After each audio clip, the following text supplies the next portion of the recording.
Eu quero falar sobre os três inimigos do cristão. É algo que você já ouviu falar muitas vezes. Quais são os três inimigos do cristão? A carne, o mundo e o diabo. Eu achei que todo mundo ia falar, eu achei que ia ser um coral aqui, irmãos. Todo mundo falando, mas pelo jeito não, né? Então é por isso que é bom a gente relembrar, né? Então quais são os três inimigos? De repente você fala assim, qual é o seu inimigo? O cara vai falar de pronto, né? O diabo. Até o nome diabo, no grego, significa adversário. Vocês sabiam? Né? Diabo é adversário, é inimigo. É uma transliteração, né, dessa entidade. Nós vamos começar por ele. Amém? Nós sabemos que a vida cristã, queridos, ela é uma maratona, não é uma corrida de 100 metros. Né? A corrida de 100 metros, não sei se você sabe, na Olimpíada, quem corre 100 metros, você pode ver que são aqueles caras fortão, né? Já repararam isso? Que tanto os homens quanto as mulheres, eles são mais fortes, mais musculosos. Por quê? Porque a corrida de 100 metros, eles nem respiram, irmãos. Eles prendem a respiração, a hora que dá o tiro, ele sai correndo com tudo. Nem respira. Por quê? Porque o objetivo dele é curto, é um tiro curto. 100 metros, para mim é longe, né, irmãos? Para eles é perto. Não é?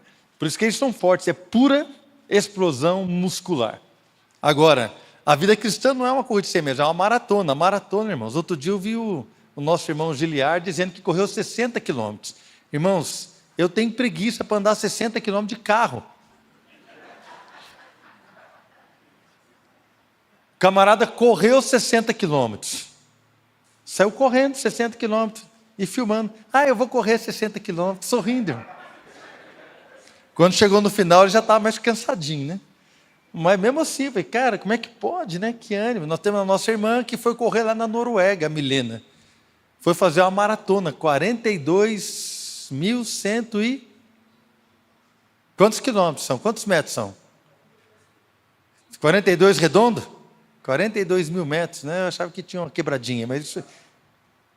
Tem um quebradinho, mas não importa, irmãos. O quebradinho fica de lambuja, né? 42 quilômetros, cara, correndo lá na Noruega. Só de pensar de você pegar, dormiu no aeroporto, irmãos. Eu falei, como é que a pessoa dorme no aeroporto, nos bancos do aeroporto, depois corre 42 quilômetros? Cara, é só jovem mesmo, né? Se fosse eu, já acordava todo torto, né, irmão? Primeiro que eu acho que não ia dormir, segundo que não dá, cara. Mas eu já fui jovem também, eu nem lembro mais como é que era, mas já fui, né? Então a gente vê, aí você vê, há uma preparação, a gente vai falar um pouco sobre isso depois. Então pessoas que têm entendimento de que a vida cristã, ela não acontece assim, ela vai acontecendo. Ela vai acontecendo. E nós entendemos que a vida cristã é uma guerra. Como toda guerra, irmãos, ela é feita de batalhas. Então existem batalhas que são vencidas. E existem batalhas que são perdidas. Quem já perdeu batalha aqui? Eu já, irmãos. Quem já entrou na carne? Quem já chegou à noite e falou assim, Senhor, eu preciso dormir para esse dia acabar logo? Quem já pensou assim? Eu já pensei. Amanhã vai ser um outro dia. O Senhor me ajuda a dormir, porque, né, a batalha hoje foi perdida. Eu me irritei, eu entrei na carne, eu respondi mal, ou eu fiz alguma coisa, eu fiz uma atitude que certamente desagradou a Deus. A gente pede perdão, mas sente que aquela batalha foi perdida, né? Então, mas nós sabemos que a vitória no final é nossa, amém? A vitória sobre essa guerra ela é nossa, não por nossos méritos, não porque somos merecedores ou merecemos, ou aquilo que nós fazemos ou deixamos de fazer vai nos garantir a vitória. A nossa vitória é garantida porque Jesus venceu. E a vitória de Jesus nos garante a vitória, porque estamos debaixo da sua graça, estamos debaixo do seu amor, estamos debaixo da sua libertação. Mas enquanto estamos nessa vida, irmãos, estamos aqui nessa batalha. Então são basicamente, né, a gente fala basicamente, porque tudo mais engloba, né, esses três pontos englobam muitas coisas. Os três inimigos. O primeiro inimigo é Satanás. Irmãos, deixa eu falar para você. O diabo ainda está atuando. Tem gente que acha que não, tem gente, né, que, como eu botei aqui no meu esboço, o diabo tem duas estratégias. A primeira estratégia é a seguinte, ou ele vem escancaradamente, e ele vem afrontando e vem intimidando. Eu conheço pessoas que são afrontadas mesmo, e você vê claramente que Satanás está agindo na vida delas. né? E elas sabem disso, e talvez pessoas que não são cristãs nunca tiveram o entendimento de que Jesus venceu a Satanás, e elas estão presas ali debaixo de temor, debaixo de medo. Eu, quando cheguei no Evangelho, conheci uma família que Satanás tomava a filha dele ficava possessa, era uma criança, uma adolescente de 11, 12 anos, pré-adolescente. E aquela menina, então, ela exigia que comer algumas coisas, comer doce, e ficava a madrugada toda, né? Aquela família tinha um bar, e tinha doce, tinha tudo, aquela criança exigia. Então era uma menina que 12 anos já era bastante obesa por conta dessa possessão, e ela pegava em faca e ficava, como é que diz assim, ameaçando os seus pais a noite toda. O pai não dormia, a mãe não dormia, e essa família então chegou para o Evangelho, e aquela menina foi liberta, mas o diabo vinha escancaradamente contra aquela família. Imagina, irmãos, eles sabiam que era um demônio, mas eles não tinham conhecimento de que Jesus liberta, né? E quando eu conheci essa família, eles já estavam libertos, a vida deles era só um testemunho. Isso que eu estou contando para você, eu não presenciei, mas alguns irmãos que eu conheci presenciaram isso, e oraram com aquela família, e aquela família foi liberta. Então o diabo veio naquele lugar escancaradamente. Irmãos, nós sabemos de coisas terríveis, de porta que bate, de copo que estoura, de panela que cai. Quem já viu? Deixa eu ver. Quem já ouviu? Levanta a mão para eu não ficar. Olha, bastante gente. Né? Situações que vem afrontando assim abertamente. Essa é uma estratégia satânica. Por quê? Porque ele vem para intimidar, para colocar medo e para dizer que ele é forte. Segunda estratégia, ele finge que não existe, irmãos. Ele vem sorrateiramente e ele começa a causar todo tipo de confusão. E a pessoa está achando que é ela, que é a carne dela, ou que é até mesmo Deus que está colocando aquela situação sobre ela, porque o diabo finge que não existe. Ele tem duas estratégias, ou uma ou outra, na maioria das vezes, né? E de fato, irmãos, muitas pessoas acreditam que o diabo não existe. Se você for perguntar aí fora, muita gente vai achar que ele não existe, mas ele ainda atua. Olha, 2 Coríntios, capítulo 2, versículo 10. Paulo diz assim: a quem vocês perdoam alguma coisa, eu também perdoo. Pois o que perdoei, se é que perdoei alguma coisa, eu o fiz por causa de vocês na presença de Cristo. 2 Coríntios 2, 11. Para que Satanás não alcance vantagem sobre nós, pois não ignoramos quais são as intenções dele. Olha só o que Paulo fala. Nós não ignoramos quais são as intenções dele. Ou seja, Satanás, ele está agindo e ele tem intenções. Quais são as intenções de Satanás sobre a sua vida? O que você acha? Quais são as intenções de Satanás para o seu filho? Quais são as intenções de Satanás para o seu casamento? Quais são as intenções de Satanás para as suas finanças? Quais são as intenções de Satanás para o seu relacionamento com Deus? Quais são? Então veja bem que eu não vou me aprofundar, mas nós sabemos quais são.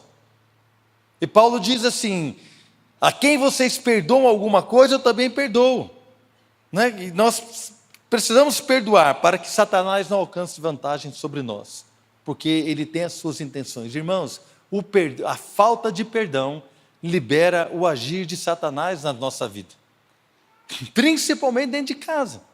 Então, se você tem uma questão com o seu marido, resolve logo. Se você tem uma questão com a sua esposa, resolva logo.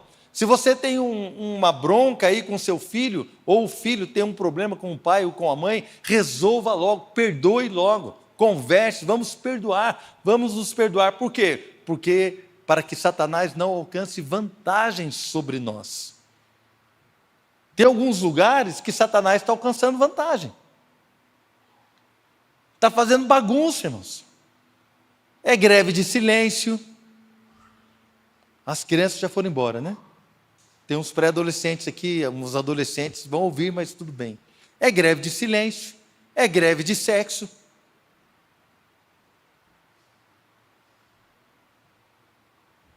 O marido não dá dinheiro para a esposa, se a esposa for dependente financeiramente, às vezes do lar, né? O meu sogro mesmo uma vez me disse que a minha sogra pedia R$100 para ele todo dia. Já pensou, irmãos? E eu falei assim: mas o que ela faz com tanto dinheiro? Ele falou assim, não sei, porque eu nunca dei. Não é? Greve não dá dinheiro.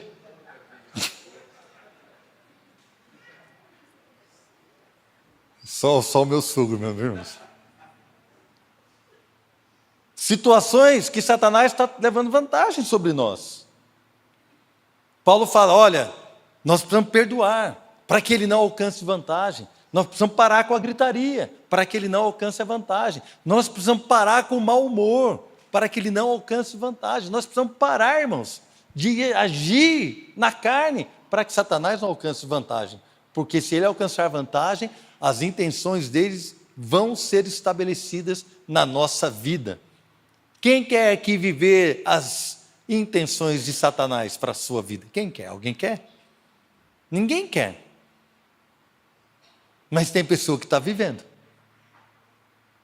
Segunda coisa, ele está agindo nos filhos da desobediência. Olha só lá em Efésios capítulo 2, versículo 1. Ele lhes deu vida quando vocês estavam mortos em suas transgressões e pecados, nos quais vocês andaram no outro tempo, segundo o curso deste mundo, segundo o príncipe da potestade do ar, ou seja, segundo Satanás, do espírito que agora atua nos filhos da desobediência. Então, agora atua. A palavra de Deus, ela é atual.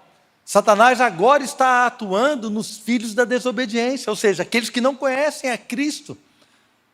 Paulo aqui está fazendo uma clara distinção. Ele deu vida para nós quando nós estávamos mortos em nossas transgressões e pecados. Mas hoje existem pessoas que não se importam com a vida com Cristo, que nem conhecem a Jesus, que não o conhecem, ou não professam a Jesus como Senhor da sua vida. São os filhos da desobediência, onde Satanás agora atua. E nós às vezes ficamos achando que a pessoa é malvada, nós ficamos achando que a pessoa não quer, não, irmãos, é que o diabo está agindo na vida dela. Está cegando o entendimento dos incrédulos, para que não lhes resplandeça a luz do Evangelho. Está lá em 2 Coríntios, capítulo 4, se não me engano. Então, irmãos, Satanás continua agindo. Mas lá nos filhos da desobediência, mas em nós não. Não é? 2 Timóteo, capítulo 2, versículo 24. Paulo está escrevendo para Timóteo, que era um pastor, ele diz, o servo do Senhor não deve andar metido em brigas, mas deve ser brando para com todos, apto para ensinar, paciente, disciplinando com mansidão os que se opõem a ele, na expectativa de que Deus lhes conceda não só arrependimento para conhecer a verdade, mas também o retorno à sensatez, a fim de que se livrem dos laços do diabo, que os prendeu para fazerem o que ele quer. Aqui, Paulo está falando do contexto de igreja, de Timóteo, que ele deveria disciplinar com mansidão aqueles que se opõem. Timóteo deveria trabalhar ali na igreja com aqueles que foram presos no laço do diabo. É isso que ele está dizendo, em outras palavras. Olha, existem pessoas na igreja que estão cativas pelos laços do diabo. O diabo os prendeu para quê? Para que essas pessoas façam o que ele quer. Mas eu não estou preso no laço do diabo. Querido, se você fofocou, falou mal do seu irmão, se você causou intriga, você fez o que o diabo queria. Se você falou mal do seu irmão diante dos seus filhos, conversando com a sua esposa, você começa a criticar a igreja, criticar o pastor, ou criticar, o ministro do louvor, qualquer coisa, você caiu no laço do diabo. Se nós agimos dessa forma, estamos presos, irmãos. Estamos agindo do jeito que ele quer. Se nós temos inimizade dentro de casa, se nós temos inimizade na igreja, se nós temos qualquer tipo de situação no trabalho, se nós agimos desonestamente, você caiu já no laço do diabo. Se você fez um negócio fraudulento, foi Satanás que te propôs isso. Ananias e Safira, quem lembra da história, em Atos capítulo 5? Pedro perguntou para ele, como é que você permitiu que Satanás colocasse isso no seu coração? Que era a mentira que ele praticou. Ali no caso, Ananias e Safira, sua esposa, um casal que entrou em acordo para mentir, segundo o apóstolo Pedro, não a homens, mas ao próprio Deus, mentiu ao Espírito Santo. E ele falou assim, como é que você permitiu que Satanás enchesse o teu coração? Irmãos, como é que nós permitimos que Satanás enche o nosso coração de desesperança, de falta de fé, de ira, de contenda, seja lá o que for, de tantas e tantas situações. Ele ainda atua. Como vencê-lo? Lá em 1 Pedro, capítulo 5, versículo 8. Eu vou lendo aqui, tá, irmãos? Para a gente deixar a palavra fluir, como eu falei. 1 Pedro 5, 8. Sejam sóbrios e vigilantes. O inimigo de vocês, o diabo, anda em derredor como um leão que ruge, procurando alguém para devorar. E eu vou fazer um parênteses aqui, que eu já fiz em outros lugares. Algumas pessoas falam assim, que o diabo anda em derredor, mas eu coloco anjos ao meu redor, então o diabo não vai andar. Eu coloco limites aqui, tá, irmãos? A palavra, no grego, aqui não fala que em derredor, não tem essa palavra. Aqui, na verdade, ele fala que o diabo, ele espreita como um leão. Esta é a tradução correta, né? Como um leão, sabe, já viu o leão quando ele vai caçar? Ele fica espreitando uma presa, ele fica olhando, né? Ontem a minha esposa estava dizendo que ela gosta de assistir a natureza humana, né, irmãos? Então ela assiste lá, vivendo, morando ou vivendo com o inimigo. Eu falei, Adriana, fica vendo essas coisas de assassinato. Ela gosta de ver, e eu não posso ver o leão comendo a zebra, irmãos, porque ela tem dó da zebra. Eu falo assim, você prefere ver gente matando gente do que o animal matando o outro para comer? É uma briga nossa lá em casa, né? Eu não gosto de assistir aquelas coisas, mas irmãos, se você for assistir, eles ficam espreitando, esperando a melhor oportunidade para pegar aquela presa. Esta é a ideia aqui do texto. Então tem gente que fala assim, não, ao meu redor o diabo não anda, porque eu já coloquei anjos. Irmão, para com essa bobagem. Satanás está espreitando a sua vida. Se ele encontrar uma oportunidade, ele vai te atacar. Não sou eu que estou dizendo, é a Bíblia, amém? O melhor é nós enfrentarmos a situação do que ficar achando que não vai acontecer nada. Esta é a ideia da pregação nessa manhã, nos lembrar de que estamos sendo espreitados o tempo todo, irmãos, tá bom? Versículo, vou ler de novo, 1 Pedro 5,8, sejam sóbrios e vigilantes, o inimigo de vocês, o diabo, anda em derredor como um leão que ruge, procurando alguém para devorar. Resistam-lhe firmes na fé, certos de que os irmãos de vocês, espalhados pelo mundo, estão passando por sofrimentos iguais aos de vocês. Resistir firme na fé. Como é que a gente vence o diabo? Resistindo firme na fé. Essa resistência, ela se dá de duas formas. Pela oração, né? Você bate o pé, levanta e fala assim, não, em nome de Jesus, na minha vida, na minha casa, não. Uma vez eu e a Adriana tivemos uma experiência de expulsar demônios. Nós recebemos uma visita, né, de uma senhora, ela ficou possessa na nossa casa. A Adriana estava grávida da Flávia, e aquela mulher ficou possessa, foi mais de 20 demônios, e nós começamos a expulsar ali, a gente não tinha muita experiência. E depois, passaram-se 2 dias, a Fernanda, que tinha 2 anos, não estava dormindo mais, não dormia. E ela começava a acordar de madrugada, gritando. A gente não entendeu isso, porque a Fernanda sempre dormiu bem. E passou 2, 3, na terceira noite ela acordou de novo, gritando de madrugada, e eu fui perguntar, Deus, o que está acontecendo? Aí o Espírito Santo me falou, Marcelo, você expulsou um monte de demônio aqui dentro da sua casa, e você não guardou a sua casa. Esses demônios estão aqui fazendo bagunça. Então eu chamei a Adriana, nós nos levantamos e começamos a orar, e começamos a repreender toda a atuação maligna. E a partir dali, cara, a Fernanda voltou a dormir bem, nunca mais teve problema. Mas por quê? Porque a oração vence a Satanás. Amém? Firmados na palavra. A oração do justo, né, ela é poderosa na sua eficácia, tem poder. Então, quando você ora e você se levanta, irmãos, Satanás ele vai obedecer, os demônios vão obedecer. Mas tem uma outra esfera também, que é a resistência. Lá em Tiago, capítulo 4, versículo 7, diz assim, portanto, sujeitem-se a Deus, mas resistam ao diabo, e ele fugirá de vocês.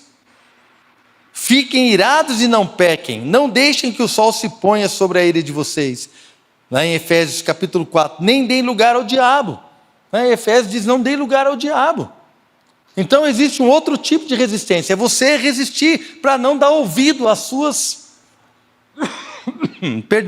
às suas intenções, para não dar ouvido àquilo que ele está dizendo. Também tem muitas experiências, mas a mais marcante para mim foi um dia que eu cheguei em casa, comentei algo com a Adriana, ela respondeu de uma forma assim ríspida, e eu lembro que eu cheguei no banheiro, né, fui lavar a mão, o rosto, comecei a olhar no espelho e eu ouvi, não, fala para a Adriana que você é assim, mas que ela também, não sei o que lá, na hora eu discerni que era o diabo. E eu falei assim, Satanás, você está preso debaixo dos meus pés, em nome de Jesus, eu não vou responder à minha esposa. Ela estava cansada com 2 crianças, aquele momento, e eu repreendi Satanás. Não passou 1 minuto, irmãos. A Adriana chegou na porta do banheiro, Falei assim, Marcelo, você me perdoa? Eu não sei porque eu te respondi daquela forma, mas eu queria que você me perdoasse. Nós então nos abraçamos e está tudo certo. Até hoje está tudo certo. Não é? É assim agora, né? Até hoje está tudo certo, irmãos. Se eu tivesse dado ouvidos para o diabo, o que teria acontecido? Quem sabe? Mas você também, não sei o que lá. Não, mas eu sei porque você estava até hoje e estava discutindo, irmão. Quando você dá ouvido a Satanás, a temperatura vai subindo. Quem está entendendo o que eu estou dizendo, irmão? Estou errado, irmãos? Não estou errado. E você vai escalonando. E um abismo chama o outro. E uma situação chama a outra. Daqui a pouco o ambiente da casa está tudo bagunçado. Os filhos estão assim. E está tudo detonado. Por quê? Porque nós demos lugar ao diabo. A Bíblia é clara, não dê lugar ao diabo. Então é assim que a gente vence Satanás. Segundo inimigo, o mundo. A Bíblia é muito clara, irmãos. Muito clara. É só para a gente lembrar. Lá em Tiago, capítulo 4, verso 4. Diz assim, gente infiel.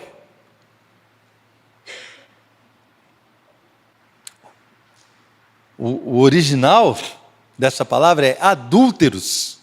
Esse é o original da palavra. Alguém em alguma versão tem adúlteros aí? Deixa eu ver. Tem, né? Adúlteros, ou gente infiel. Vocês não sabem que a amizade do mundo é inimizade contra Deus? Aquele, pois, que quiser ser amigo do mundo se torna inimigo de Deus. Ou vocês pensam que é em vão que a Escritura diz: é com ciúme que por nós anseia o Espírito que Ele faz habitar em nós? Ou seja, quem ama o mundo é um adúltero, porque se diz casado com Deus, casado com Jesus, mas tem uma relação de adultério, de traição com o Senhor, com o mundo. É isso. Essa é a linguagem que Tiago está usando. Quem ama o mundo, conforme diz lá em 1 João, né? A gente vai ler daqui a pouco. Então a amizade do mundo é inimizade contra Deus. Mas, pastor, o que é o mundo? Deus não amou o mundo? Deus amou o mundo de tal maneira que deu o seu filho. Agora está dizendo que a gente não pode ser amigo do mundo, não é? Está vendo como Satanás, irmãos, ele vai, até isso ele vai colocando, né, na cabeça da gente. Irmãos, o mundo aqui é o sistema mundano. É as coisas que o mundo nos oferece. É aquilo que tem valor para o mundo. É aquilo que tem valor para a humanidade através de um sistema mundano. Um sistema de vida corrupto, né? Satanás está aí, não tem nada comigo. Ele é o príncipe desse mundo. Nós estamos vendo aqui que nós não podemos ser amigos do mundo. O que é ser amigo do mundo? Na prática, irmão, ser amigo do mundo é você compartilhar daquelas piadinhas, né? Eu não queria falar isso, mas vou falar, né? É ficar assistindo a Copa, que é do mundo, né, irmãos? Dizem que a Copa é do mundo. Estou brincando, né, irmãos? Eu assisto também, eu gosto. Né? São situações do mundo que vão o quê? Nos atraindo. E é engraçado que aqui a linguagem é uma linguagem de traição, né? Gente infiel, adúlteros, como é que vocês se relacionam com o mundo de tal forma a colocar a sua paixão, a colocar a sua atenção? Imagina eu casado com a Adriana, não é? E dando atenção para outra mulher, preocupado em satisfazer a outra mulher, para dar para ela o que ela gosta, para sentar num lugar, em vez de sentar com a minha esposa para almoçar, eu sento com uma outra mulher num restaurante. Ao invés de dormir com a minha esposa, eu vou dormir com outra mulher fora da minha casa. Por quê? Porque o mundo, ele tira a nossa atenção, e a linguagem aqui é de ciúmes. Você não vê que o Espírito anseia por nós com ciúmes? Não é? Então não seja amigo do mundo, porque a amizade do mundo é inimizade contra Deus. Quem quer ser inimigo de Deus? Eu não quero. O que há no mundo, irmãos, não vem de Deus. Olha só, lá em 1 João capítulo 2, versículo 15, diz assim: não amem o mundo nem as coisas que há no mundo. Se alguém amar o mundo, o amor do Pai não está nele. Porque tudo o que há no mundo, os desejos da carne, os desejos dos olhos e a soberba da vida não procede do Pai, mas procede do mundo. Ou seja, aquilo que está no mundo vem de Deus, vem do próprio mundo, o mundo gera isso, né? Então ele fala aqui, ora, o mundo passa bem como os seus desejos, mas aquele que faz a vontade de Deus permanece para sempre. O mundo vai passar, irmãos. Então vamos trabalhar um pouco aqui os desejos da carne, os desejos dos olhos e a soberba da vida. Os desejos da carne é a coisa que o mundo gera para nós e quer satisfazer isso, né? O mundo se propõe a satisfazer os desejos da nossa carne. Isso aqui está falando, irmãos, da velha natureza do homem. A nossa carne nada mais é do que a junção do nosso corpo físico e as nossas emoções, né? Então o mundo se propõe a satisfazer esses desejos, estão ali chamando a nossa atenção. É a velha natureza do homem olhando para aquilo ali, desejando coisas que aqui está falando de prazer físico, a sensualidade, a pornografia, né? Os desvios sexuais, todas essas coisas têm a ver com desejos ilícitos da carne, que atraem, está no mundo, e atrai, irmãos, existe uma sensualidade no mundo. Querido, que você liga a televisão para ver um negócio, já tem uma propaganda sensual. Você ligou a televisão para assistir futebol, mas no meio do futebol, daqui a pouco eles abrem uma telinha ali e aparece uma mulher lá tomando cerveja com pouca roupa. Não é assim, irmãos?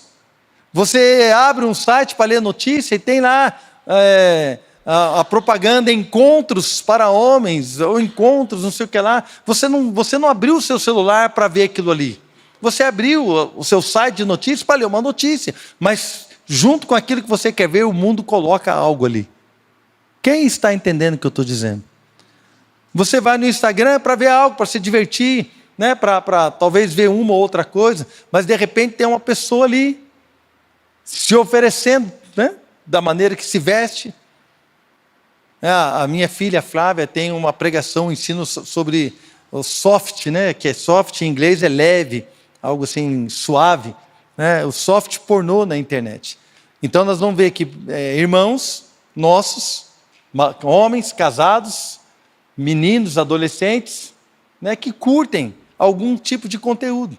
Então nós temos lá uma modelo que vive com pouca roupa, e você vai ver lá uma foto dela, né? Que ela está com pouca roupa, assim, de lado, mostrando todos os seus atributos físicos. Aí você olha, está lá, fulano curtiu, e o fulano é da sua igreja.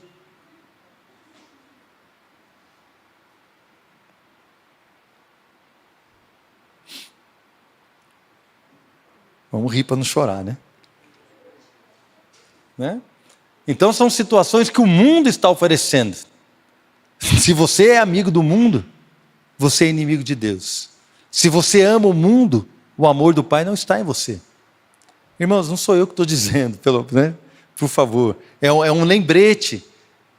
Nós não estamos nos aprofundando. Porque cada um desses tópicos aqui, irmãos, dá pano para manga. Não, só lembrando, para a gente prestar atenção. O desejo dos olhos. Os olhos são a porta do mundo, né? A porta da carne, assim, né? Os olhos são a lâmpada do corpo, né? Se os seus olhos forem bons, seu corpo vai ser bom. Se os seus olhos forem maus, tudo vai ser mal. Então, o mundo propõe isso aqui. Os olhos fala de um desejo da carne, né? Que aponta para um prazer mental, para aquilo que te agrada. Você gosta de ver coisas que te agradam, e você então tem aquele prazer mental, aquela saciedade, né? Fala mais de uma situação que você se sente bem, que você está ali, você está colocando o seu prazer naquelas coisas. Fala da soberba da vida, irmãos. A soberba da vida, essa palavra só aparece duas vezes. Aparece aqui em 1 João e aparece lá em Tiago 4, onde diz, traduzido como presunção, as presunções. Então aquilo que você presume ser bom, aquilo que você acha, né? A pessoa presunçosa é aquilo que ela acha, ela se acha melhor, ou se acha boa, ou acha que aquilo é bom, que aquilo é o correto, né? Então a soberba da vida, aquilo que você ostenta, né? É uma ostentação. Você tem um bom carro, né, irmãos? Então você acha que você é uma pessoa boa, por quê? Porque você tem um bom carro. Você está bem vestido, você entra num lugar bem vestido, você fala assim, nossa, estou bem, né? Porque eu estou bem vestido aqui. Então é a soberba da vida. Você mora bem, você acha que você é melhor do que aquele que mora mal. Você tem um excelente carro, você acha que você é melhor do que aquele. Às vezes você para do lado de um carro mais simples, assim, coitado dessa pessoa. Irmãos, estou errado, gente?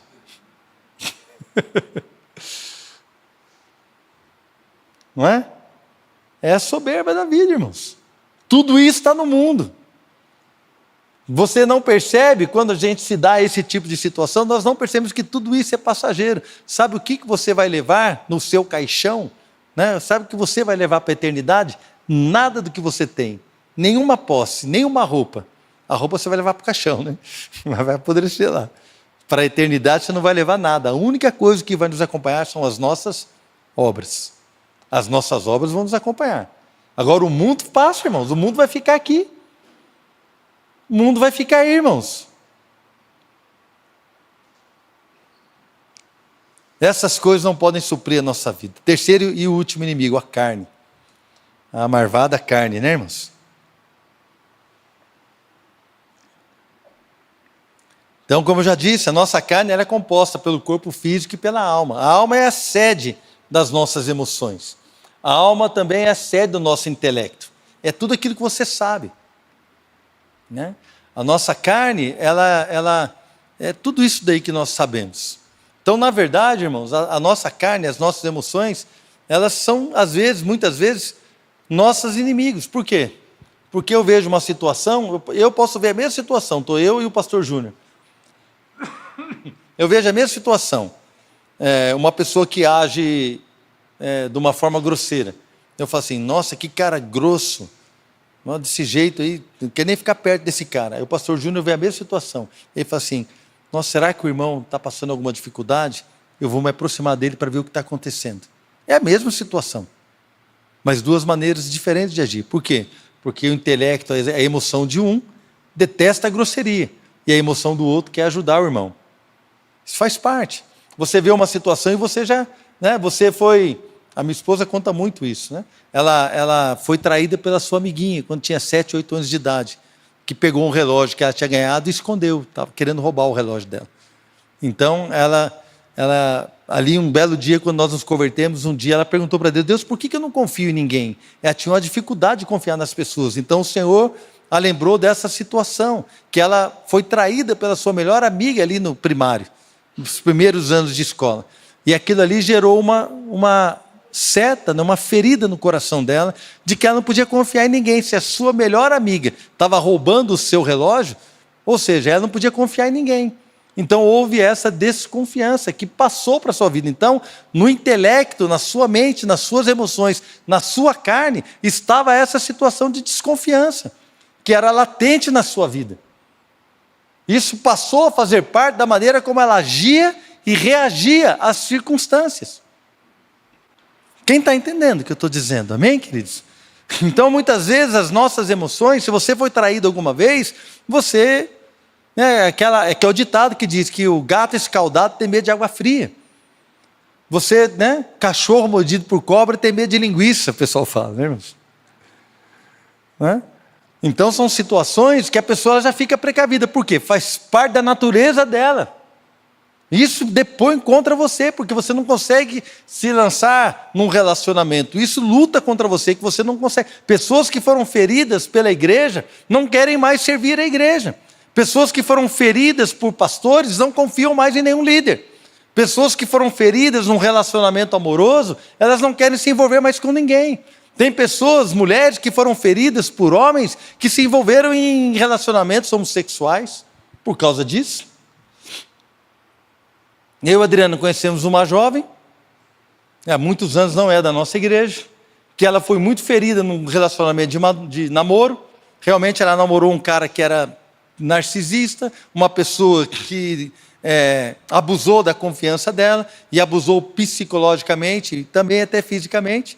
E aquela pessoa, quando saiu daquele relacionamento, ela não queria mais se envolver com homens, ela foi se envolver com uma mulher. Mas depois ela entendeu que também não era, quando o Espírito veio sobre ela e a curou. Hoje ela está casada, tem filhos. Por quê? Porque as circunstâncias querem moldar o nosso coração. A carne, irmãos, ela é inimiga do Evangelho. Não é? Quando a gente lê a palavra do Senhor, nós entendemos que a carne precisa ser contida. Lá em 1 Coríntios 9, 25, diz assim: todo atleta em tudo se domina, aqueles para alcançar uma coroa corruptível, nós, porém, é incorruptível. Assim corro também eu, não sem meta, sem luto, não como desferindo golpes no ar, mas esmurro meu corpo e o reduzo à escravidão, para que, tendo pregado a outros, não venha eu mesmo a ser desqualificado. O apóstolo Paulo está falando da experiência dele. Ele está dizendo aqui que os atletas, né? Eles estavam dizendo que os atletas da época, tem uma alusão aqui, uma simbologia que ele faz, que os atletas que corriam no estádio ganhavam uma coroa. É coroa, aquela coroa de louro, daquelas folhinhas que você vê nos filmes de Romana, aquela coroa de folhinha. Ele diz que aquilo murchava. O cara ganhava aquela coroa, passava um tempo, aquela coroa murchava. Mas nós vamos ganhar uma coroa que nunca vai se murchar, uma coroa que vamos receber do próprio Deus, amém?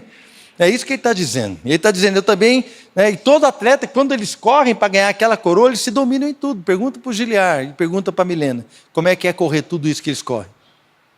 Eles se dominam, né? Você vê a Milena, irmãos, a Milena se domina. Ela só estava comendo mal, irmãos. Aí a nutricionista falou para ela assim, olha, para você correr 42 quilômetros, você vai ter que se alimentar melhor. Então ela começou a fazer as comidinhas dela lá. Eu sei disso porque ela postava no Instagram, tudo isso é público, irmãos. Né? E ela começou, você vai ter que tomar um suplemento. Então ela ficava chupando lá um gelzinho. Eu nem sei o que tem aquele gelzinho, eu posso chupar 1 milhão de gelzinho e eu não vou correr 40 quilômetros. Mas para ela deu certo. Né? Você tem que se alimentar melhor. Então ela se dominou, tem coisa que ela não queria fazer, mas fez. E eu perguntei para ela, está dando resultado? Ela falou assim, pastor, por incrível que pareça, dá resultado. Irmão, dá resultado. Eu já falei para vocês aqui, quando eu fiz 60 anos, eu estava no meu maior peso e eu queria emagrecer. Gente, eu estava com dor na coluna, tem 2 cirurgias, pesado, com dor. Meu negócio não é estética, é saúde. E eu preciso correr atrás dos meus netos. Quem conhece o Benjamin sabe do que eu estou falando. Eu preciso correr atrás dessa galera, eu preciso ter energia para eles. Né? E eu falei assim, eu preciso emagrecer. Aí eu sempre fui na nutricionista, mas nunca segui o que ela falava. Eu falei assim, eu vou seguir o que ela fala. Comecei a seguir, irmão, perdi 13 quilos. Funciona. Mas você tem que esmurrar o seu corpo. Irmão, tem dia que eu olho para um negócio de comer, eu falo assim, meu Deus do céu, Senhor, me ajuda, Senhor. E eu fico assim, eu não vou comer, não vou. E não como, irmãos. Fico firme. A Adriana fala que eu sou xiita. Mas se eu não for, querido, se eu não for, eu sei onde eu vou parar. Eu preciso me controlar. Aqui Paulo está dizendo, agora vamos falar espiritualmente. Irmãos, existem certas coisas que funcionam. Nós precisamos esmurrar o nosso corpo. Lutar, saber que temos inimigos. Né? Paulo fala assim, olha, eu tendo pregado para outros, eu não quero ser desqualificado. Imagina, você passa a sua vida pregando e você é desqualificado. Como cristão. Irmãos, isso não pode ser. Nós precisamos entender que a carne precisa ser confrontada. Irmãos, isso não é obra humana. Né? Eu sei que tem muitas pessoas que falam assim, mas aí você vai estar aí, você tem mérito. Não tem mérito nenhum nisso, irmãos. Em obedecer, não existe mérito em obedecer. Você só sabe que a sua carne tem que ser freada e confrontada porque o Espírito Santo te revelou isso. Agora, o Espírito Santo não vai fazer a parte que você tem que fazer. Se você pegar, o Espírito Santo é o nosso auxiliador. Irmão, se eu for pegar aqui esse púlpito e esse púlpito é pesado para mim, o Espírito Santo vem e pega do outro lado. E eu pego de um lado, ele pega do outro. E nós dois juntos vamos carregar até lá. Ele teria poder para carregar sozinho, mas esse fardo é meu. Não é dele, é meu. Eu tenho que carregá-lo. Então eu pego aqui e ele pega ali. A hora que eu pego e manifesto a intenção de tirar isso daqui, o Espírito Santo vem e pega. Ele é meu auxiliador. Ele é o meu ajudador, Ele é aquele que me anima, Ele é aquele que me exorta, Ele é aquele que me fortalece, Ele é aquele que me concede a graça do Senhor. Mas o Espírito Santo, Ele age juntamente conosco, não por nós, mas conosco. Ele é Deus conosco. Amém? Então, a carne, ela precisa ser freada, e nós precisamos dessa atitude de resistir à carne. E essa atitude, esse desejo é o Espírito que planta em nós. E nós precisamos obedecer. Gálatas capítulo 6, versículo 7 diz assim, não se enganem, de Deus não se zomba, pois aquilo que a pessoa semear, isso também colherá. O apóstolo Paulo está dizendo que nós vamos zombar a Deus, irmãos, é isso que ele está dizendo. Você quer zombar a Deus? Você quer zombar de Deus? Irmão, não se engane de Deus, você não zomba, não se zomba de Deus. Você não pode dizer que é cristão e viver de qualquer jeito. Você não pode dizer que pertence a Deus e semear aí de qualquer forma, na sua carne. Você não pode dizer que é da igreja, ou que é isso, ou que é aquilo, e viver de qualquer forma. De Deus não se zomba, é uma linguagem forte, mas é para ser forte mesmo, irmãos. Nós não podemos zombar de Deus, não podemos achar que a vida é essa. Não é, querido, não é. Porque aquilo que você semear, você vai colher. A lei da colheita, ela é para todos, para todos. Ela é para todos. Né? E eu lembro que algumas igrejas, a gente passa, às vezes vê, nós estamos aqui no ano da colheita. E eu sou casado com uma profeta, né, irmão? Vocês sabem disso, né? Eu sou casado com uma mulher profeta. Ela olha as coisas assim, tudo para ela é espiritual. E é mesmo, né? Aí está lá, ano da colheita. E a gente vê as pessoas olhando, não, porque esse é o ano da colheita, e nós vamos colher. Ela vai para assim, Marcelo, eles não sabem o que falam. Assim, por quê, amor? É o ano da colheita. É você, mas se o cara ser o meu mal, ele vai colher mal, e vai colher mesmo. O cara está profetizando que vai colher. Vai colher, coitado, ele devia pedir misericórdia. A colheita é certa. Amém? Vocês estão muito quietos. Fala para o seu irmão assim, a colheita é certa. Fala para ele, vamos mexer um pouco aqui. Isso. A colheita é certa. Mas agora resta saber o que você vai colher. Você vai colher da carne, corrupção. Quem semeia para a sua própria carne, da carne colherá a corrupção. Mas quem semeia para o Espírito, vai colher do Espírito vida eterna. O que nós vamos... A colheita é certa. Mas o que é que nós vamos colher? A atuação da carne. Ora, Gálatas 5,19. As obras da carne são conhecidas e são imoralidade sexual, impureza, libertinagem, idolatria, feitiçaria, inimizades, rixas, ciúmes, iras, discórdias, divisões, facções, invejas, bebedeiras, orgias e coisas semelhantes a estas. Né? Então a carne, irmãos, ela está aí. Essas coisas. Esses são os sintomas de que a carne está atuando na sua vida. Se você vive qualquer coisa dessa aqui, irmão, idolatria, né? Imoralidade sexual, impureza, inimizade, ciúmes, ira, tudo isso é obra da carne. Dá para você saber se a sua carne está agindo ou não. Eu sei, irmãos, quando a minha carne está querendo agir, eu falo assim, opa, peraí, fica aí na sua. Os que são de Cristo Jesus crucificaram a sua carne com as suas paixões e os seus desejos. É o que a palavra de Deus diz lá em Gálatas. Amém? Como vencer a carne? Gálatas 5,16. Digo, porém, o seguinte: vivam no Espírito e vocês jamais satisfarão os desejos da carne. Porque a carne luta contra o Espírito e o Espírito luta contra a carne. Porque são opostos entre si, para que vocês não façam o que querem. Como vencer a carne? Viver no Espírito. Como eu disse, é só uma pincelada, irmãos. Eu nem vou me aprofundar nisso daqui. Como vencer a carne? Tem que andar no Espírito. Para não satisfazer os desejos. Os desejos da carne não podem ser satisfeitos. Por quê? Porque ela luta contra Deus. Ele é contrário ao Evangelho. Ele é contrário à palavra. Ele é contrário àquilo que você vai viver. Ah, pastor, que vida miserável. Não, irmãos, que vida maravilhosa. Amém? Há prazeres que são lícitos. Você pode desfrutar de uma vida sexual abençoada com seu marido, com a sua esposa. Você pode desfrutar de uma intimidade com o Senhor Jesus que é infinitamente melhor do que qualquer coisa que esse mundo pode oferecer. Nós podemos desfrutar das coisas maravilhosas do céu. Nós podemos semear para o Espírito, podemos abençoar vidas, andar em amor, amando as pessoas, perdoando, amando, tocando, fazendo diferença, levando muitos para a eternidade.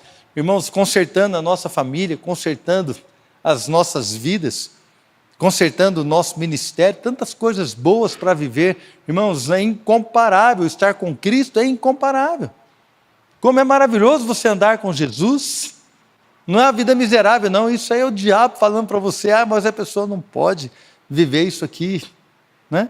O mundo, irmãos, o mundo, a Flávia, quando ela estava no 6º, 7º ano, um dia ela chegou em casa brava. O que foi, filha? Meu professor, né, lá da escola, falou assim, o diabo é que é legal, o diabo deixa você fazer o que você quiser, Deus fica proibindo a gente fazer as coisas. Imagina um professor falando isso numa sala de aula para 30, 35 meninos entre 13 e 14 anos, né, com os hormônios tudo na flor da pele. Deus proíbe você de fazer as coisas, o diabo que é legal, você pode fazer o que você quiser. Esse nada mais é do que o sistema do mundo operando. É o que os seus filhos ouvem, é o que os seus netos ouvem,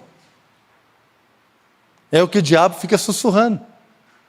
Mas nós sabemos que isso não é verdade. Por quê? Porque temos caminhado com o Senhor. Esses 3 inimigos o Senhor Jesus venceu. Amém? Lá em Colossenses 2,15 diz assim: despojando os principados e as potestades, publicamente os expôs ao desprezo, triunfando sobre eles na cruz. Jesus triunfou sobre Satanás na cruz. Ele venceu o diabo. Amém? Acabou, irmãos. Né? Como na música do pastor Fabiano nós cantamos aqui, foi cravado na cruz o escrito de dívida que era contrário a nós.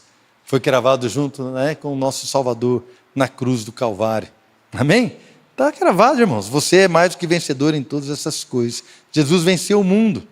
Lá em João 16:33, Jesus fala assim: eu falei essas coisas para que em mim vocês tenham paz. No mundo vocês passam por aflições, mas tenham coragem. Eu venci o mundo. O mundo não pôde derrotar o nosso Salvador. Jesus venceu o mundo. E por último, lá em Lucas 22:42, na oração do Senhor Jesus no Getsêmani, ele diz: Pai, se queres, afasta de mim esse cálice. Era a sua carne clamando por algo que ele não queria viver, clamando para ser liberto de uma situação. Mas ele falou assim: contudo, não se faça a minha vontade, sim a tua. Jesus venceu a sua carne e foi obediente até a morte de cruz. Jesus venceu o mundo, venceu Satanás e venceu a sua própria carne. Nós podemos vencer com ele, a vitória dele é a nossa vitória, amém? E para encerrar, eu gostaria de ler lá em lá em Romanos capítulo 8. Eu vou ler a partir do... Deixa eu ver aqui, irmãos. Vou ler a partir do versículo 31, Romanos 8, 31. Se você quiser abrir agora para acompanhar, se você tiver com o aplicativo, eu estou lendo na versão NAA, tá bom? E já vamos terminando com essa declaração maravilhosa do apóstolo Paulo. Que diremos então à vista destas coisas? Se Deus é por nós, quem será contra nós? Aquele que não poupou o seu próprio filho, mas por todos nós o entregou, será que não nos dará graciosamente com ele todas as coisas? Quem tentará acusação contra os eleitos de Deus? É Deus quem os justifica. Quem os condenará? É Cristo Jesus quem morreu, ou melhor, quem ressuscitou, o qual está à direita de Deus e também intercede por nós. Quem nos separará do amor de Cristo? Será a tribulação ou a angústia, ou a perseguição, ou a fome, ou a nudez, ou o perigo, ou a espada? Como está escrito: por amor de ti, somos entregues à morte continuamente. Fomos considerados como ovelhas para o matadouro. Em todas estas coisas, porém, somos mais que vencedores, por meio daquele que nos amou. Porque eu estou bem certo de que nem a morte, nem a vida, nem os anjos, nem os principados, nem as coisas do presente, nem do porvir, nem os poderes, nem a altura, nem a profundidade, nem qualquer outra criatura poderá nos separar do amor de Deus que está em Cristo Jesus, nosso Senhor. Amém? Você é mais do que vencedor em todas essas coisas. Mas estamos numa guerra. E uma guerra, ela é composta por batalhas. E eu queria então que você agora pudesse fechar os teus olhos, chamar aqui a equipe. Nós vamos colocar esse tempo diante do Senhor. Como eu disse, o objetivo não era nos aprofundar, mas era lembrar-nos de que temos inimigos. Porque às vezes, irmãos, nós vamos vivendo a vida. Aí vem a dificuldade, vem a luta, vem a angústia, vem a enfermidade, não é isso? Vem um problema financeiro, vem um desentendimento familiar, vem talvez um desemprego, vem uma situação, nos acomete, alguém nos machuca, alguém nos magoa, né? Somos traídos. atribulados, tantas e tantas situações que elas nos sobrevêm e sobrevêm a todos. Jesus falou: no mundo vocês vão passar por aflição. Mas o tópico desse versículo não é a aflição, mas é a graça que nos acompanha. Mas tem de bom ânimo, sejam valentes, fiquem animados. Não para aí na tribulação, que a gente fala: não, ele disse mesmo que a gente ia passar por tribulação, e nós paramos, aí o versículo não acaba aí. Ele fala: vocês vão passar por tribulação, mas fiquem animados, tenham um bom ânimo, tenham coragem, tenham um bom ânimo, porque eu venci o mundo, e a vitória dele é a nossa vitória, amém? Então essa é a questão. Às vezes nós estamos ali, passando por situações, e a esperança, ela foge do nosso coração, irmãos. Foge do meu também. Eu sei que foge do seu. Há algumas situações que roubam a nossa paz e a nossa alegria momentaneamente. Mas nós olhamos para o Senhor e lembramos de que nada pode nos separar do teu amor que está em Cristo Jesus. Nós olhamos para o Senhor e nos lembramos que somos muito mais que vencedores em todas estas coisas. A angústia não pode nos separar de Deus.